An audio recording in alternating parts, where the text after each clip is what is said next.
Trust issues. Trust issues can come in different ways, shapes, forms, and for many reasons you may have trust issues.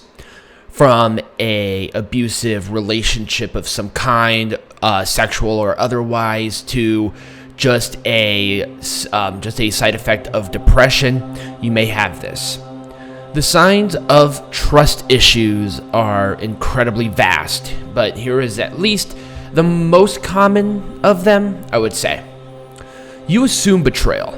You assume someone has betrayed your trust, even if you have no rightful reason.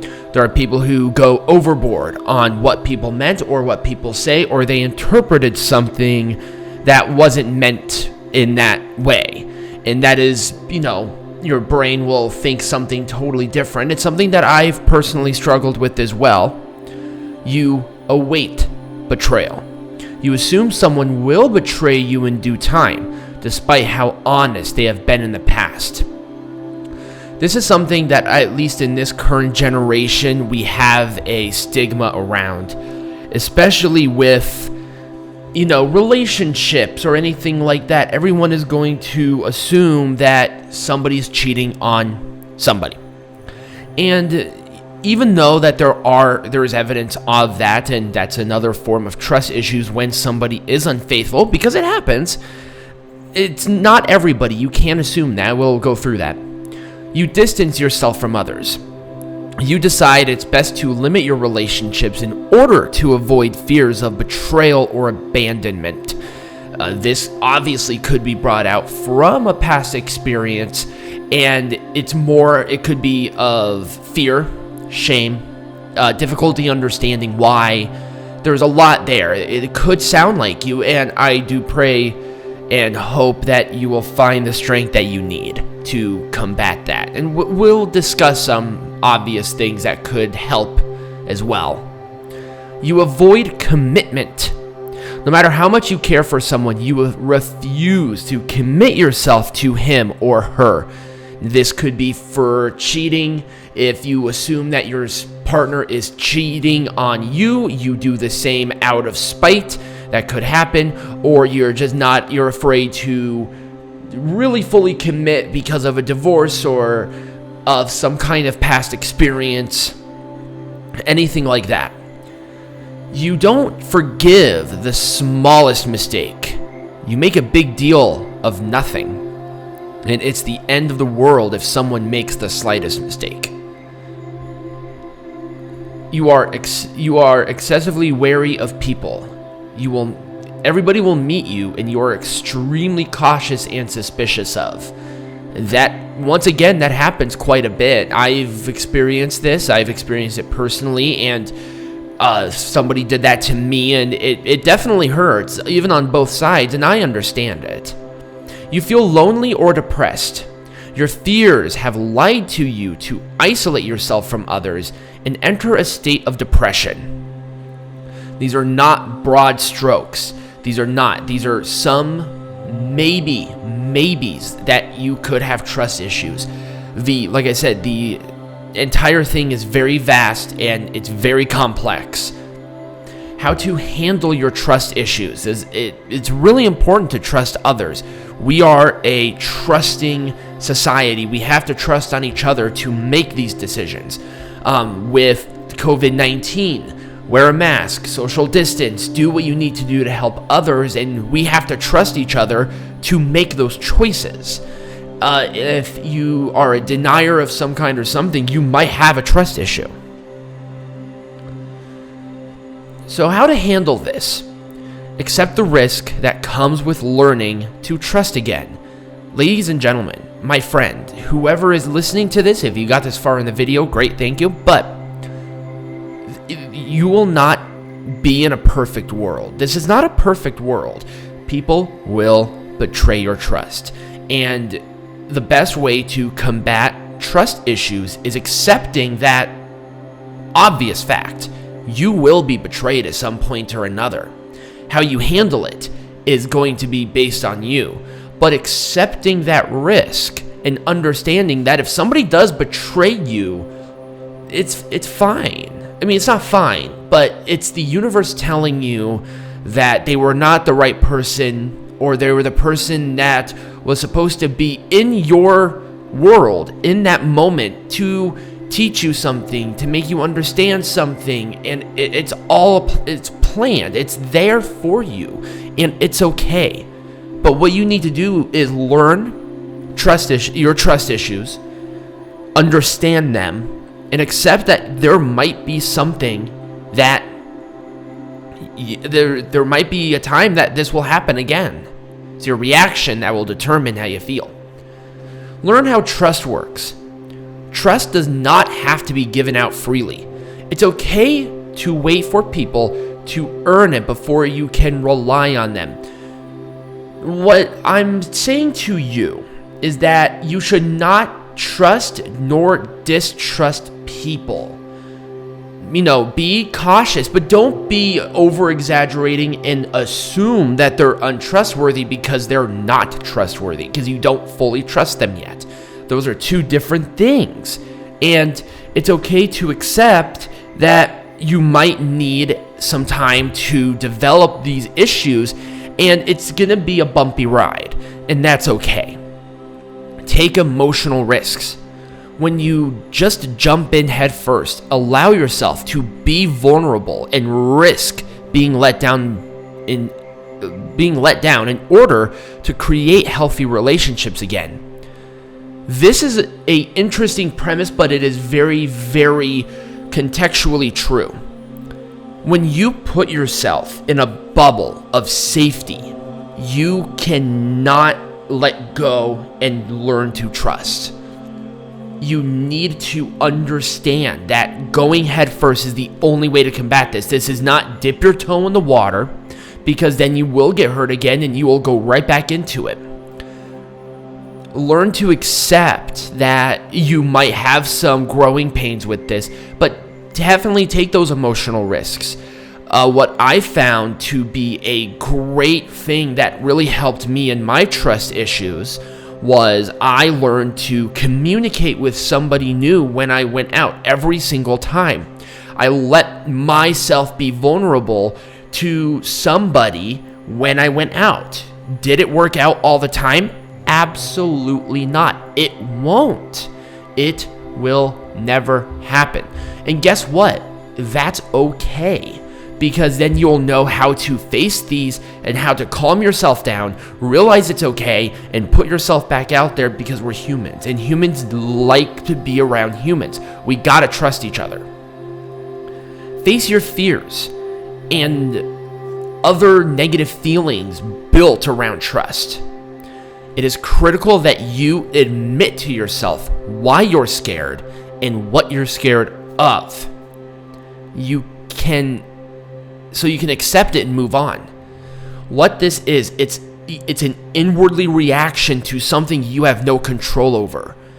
How can you control who to trust? How can you control other people's opinions and what they do? Their actions are their actions.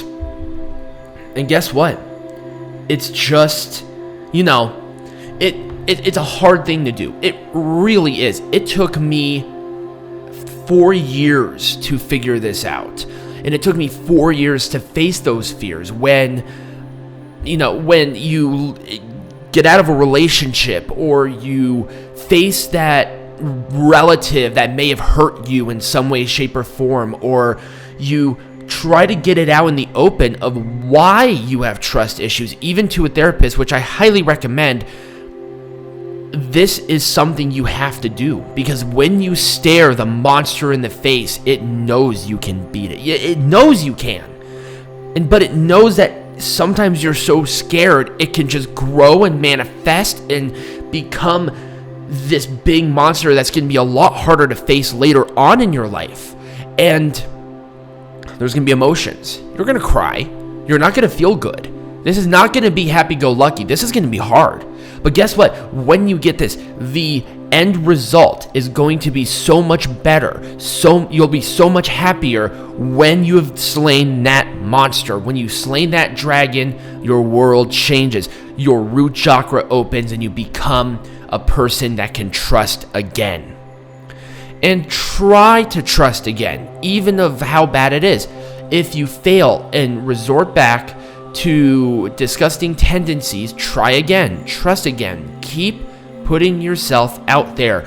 It's so important. Do not shut yourself away, because then you can't go to anybody. And I'm sorry, when you have trust issues, the best thing that you can do is learn to say, I need help.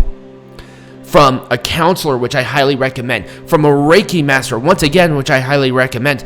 And even friends and family saying, I need help. I really do, but trust this person. Go to your spouse or a significant other and say, babe, or honey, or whatever you want to call them. I need help. I have trust issues.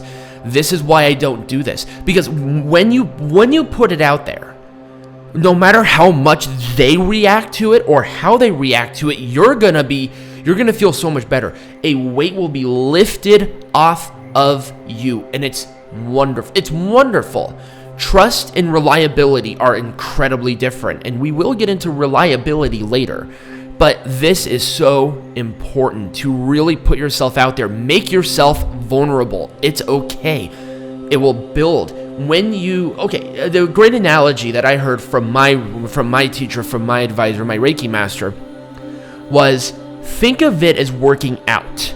You will not build the muscles until you put in the pain. No pain, no gain. In a way, with focusing and trying to trust people again, this is going to take those pains to gain what you want. And what you want is to have trust issues, or to trust others again.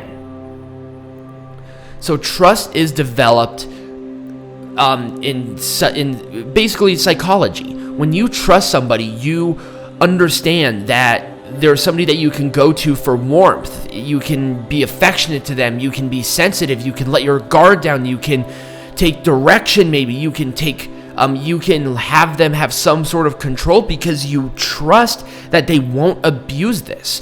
And we go back to this again. If you do not let yourself become vulnerable and do that again, obviously don't go to a stranger and say, please control me. Trust is built. It's not just given freely. So say, hey, I'm going to talk to this person, and maybe we'll strike up a nice conversation. Maybe I'll get their phone number and we'll hang out again, and maybe this will develop into a really strong friendship, for maybe where I can become more vulnerable, and then maybe I can trust them to be a co-signer of something, or I can understand their problems, or I can trust them to keep this secret, or be this, the person that I can go to. It's a relationship built through years and commitment and trustworthiness, and that's okay. The ability to judge trustworthiness is going out there and learning to do it, because you can't be taught. Whoever is listening to this, is going to be the person who knows how to trust others to you. I am a Reiki master. I believe some authority. I've lived this. I've seen this. I've experienced it third party even when I was trying to help. And I understand.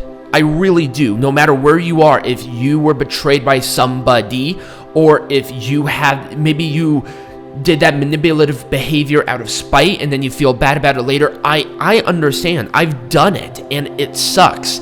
But you gotta do it. And honestly, even with love and loyalty, that is what trust is.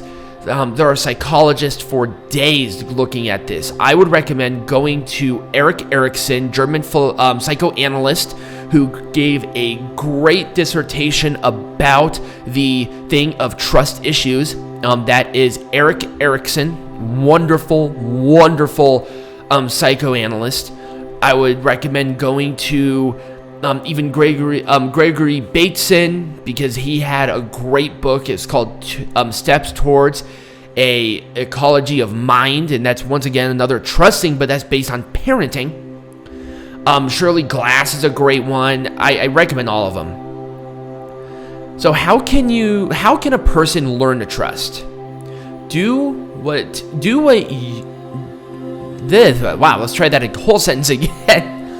Do what you say you're going to do. When you say, I'm going to work out. Even trust yourself. Trust yourself that you're going to do something. Communicate honestly and frequently. Poor communication is the one main reason that marriages and other relationships disintegrate. You got to communicate. If you do not trust somebody, or if they betrayed your trust, even if it hurts their feelings, tell them, and it's okay. You know why? Maybe they don't even realize it, and they're like, "Oh God, I'm so sorry. I didn't think about this." You know, it happens. But learn to accept it and learn to show forgiveness as well. Each one of your interactions with another person builds trust, and just one poor decision can ruin the relationship. Be strategic, be aware, and learn. And once again, it's growing pains. You might make some mistakes along the way. Honesty is vital. Whether your news is good or bad, it's a key.